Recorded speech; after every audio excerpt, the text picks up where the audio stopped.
ঢাকা বিশ্ববিদ্যালয়ের ১০৫তম প্রতিষ্ঠাবার্ষিকী আজ। এবছর দিবসটির প্রতিপাদ্য বৈষম্যহীন ও অন্তর্ভুক্তিমূলক সমাজ বিনির্মাণে ঢাকা বিশ্ববিদ্যালয়। দিবসটি উদযাপনে নানা রকম কর্মসূচির আয়োজন করা হয়েছে। এ নিয়ে বিস্তারিত জানাতে আমাদের সঙ্গে সরাসরি যুক্ত হচ্ছেন সহকর্মী আরিফ হোসেন।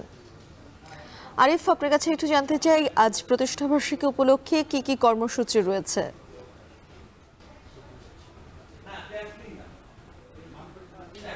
সকাল থেকে দেখছি নানা কর্মসূচিতে ঢাকা বিশ্ববিদ্যালয় ১০৪তম যে প্রতিষ্ঠাবার্ষিকী সেটি পালন করা হচ্ছে। ১০৫ বছরে পদার্পণ করলো ঢাকা বিশ্ববিদ্যালয়। ১৯২১ সালে প্রতিষ্ঠিত হওয়ার পরেই এই বিশ্ববিদ্যালয় কিন্তু বিশ্বের অন্যান্য বিশ্ববিদ্যালয়ের পাশাপাশি তার নাম লিখিয়ে ফেলেছে এবং বিশ্ববিদ্যালয়ে সারা পৃথিবীর মধ্যে অন্যতম একটি জায়গা দখল করে নিয়েছে। আগেও ছিল, এখনও আছে।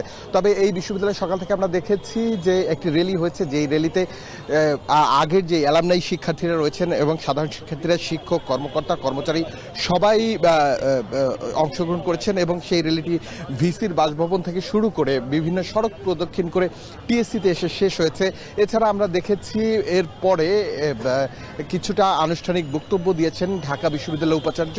তিনি বলেছেন তিনটি বিষয়ে তিনি মূলত আলোকপাত করেছেন। একটি হলো গবেষণা, কারণ আপনি নিশ্চয়ই জানেন যে বিশ্ববিদ্যালয়গুলোতে গবেষণা একটি বড় পার্ট এবং এই গবেষণা দিয়েই একটি দেশ এবং বিভিন্ন জায়গার মানুষের যেই উন্নতি হয়। এছাড়া তারা যে তাদের নামকে অথবা এই বিশ্ববিদ্যালয়কে অন্য জায়গায় নিয়ে যায়, তার জন্য একটি গুরুত্বপূর্ণ জায়গা। এই জন্য গবেষণার দিকে জোর দিয়েছেন বিশ্ববিদ্যালয়ের উপাচার্য। এছাড়া সহ অবস্থান, অর্থাৎ এই বিশ্ববিদ্যালয়ে যারা রয়েছেন, যেই সব শিক্ষার্থীরা রয়েছেন, একসময় আমরা দেখতাম হল কালচার অথবা হলে যে গেস্ট রুম কালচার, যেই কালচারগুলোর মাধ্যমে সব শিক্ষার্থীদের যে সহ অবস্থান সেটি কিন্তু ছিল না।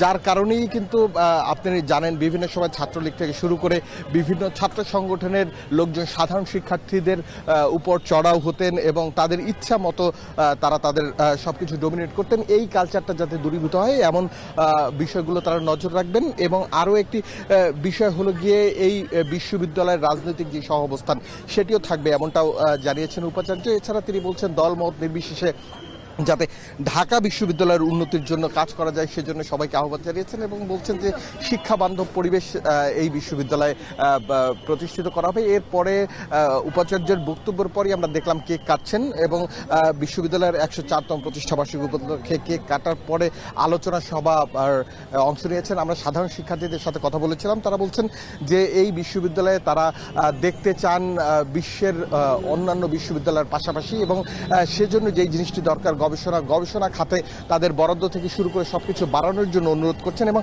অ্যালামনাই শিক্ষার্থীদেরও দেখেছি যারা দূর দূরান্ত থেকে অথবা বিভিন্ন জায়গা থেকে প্রতিষ্ঠাবার্ষিকী উপলক্ষে ঢাকা বিশ্ববিদ্যালয়ে এসছেন এবং তারা এসে ঘুরে দেখছেন, কেউ কেউ ছবি তুলছেন এবং পুরনো বন্ধু বান্ধবদের সাথে আড্ডা দিচ্ছেন। এক ধরনের অন্যরকম একটা পরিবেশ কিন্তু ঢাকা বিশ্ববিদ্যালয়ে আমরা দেখতে পেয়েছি। আর কিছুক্ষণ পরেই আলোচনা সভা হবে এবং এই আলোচনা সভায় শিক্ষাবিদ থেকে শুরু করে বরেণ্য ব্যক্তিরা অংশগ্রহণ করবেন। তারা বিভিন্ন ধরনের দিক নির্দেশনাগুলো দিবেন এবং মূল উপপাদ্য যে বিষয়টি ঢাকা বিশ্ববিদ্যালয় এবং সেই প্রবন্ধ তারা পাঠ করবেন। এখন পর্যন্ত আমরা দেখতে পাচ্ছি যে বিশ্ববিদ্যালয়ে একটা অন্যরকম পরিবেশ, যে পরিবেশটার মধ্য দিয়ে ঢাকা বিশ্ববিদ্যালয়ের ছাত্র, শিক্ষক, শিক্ষার্থী এবং যারা অ্যালামনাই আছেন তারা একই সুতায় একই ছাদের তলায় এসে সমবেত হয়েছেন। এমন দৃশ্যই ঢাকা বিশ্ববিদ্যালয়ে দেখা যাচ্ছে প্রতিষ্ঠাবার্ষিকী উপলক্ষে।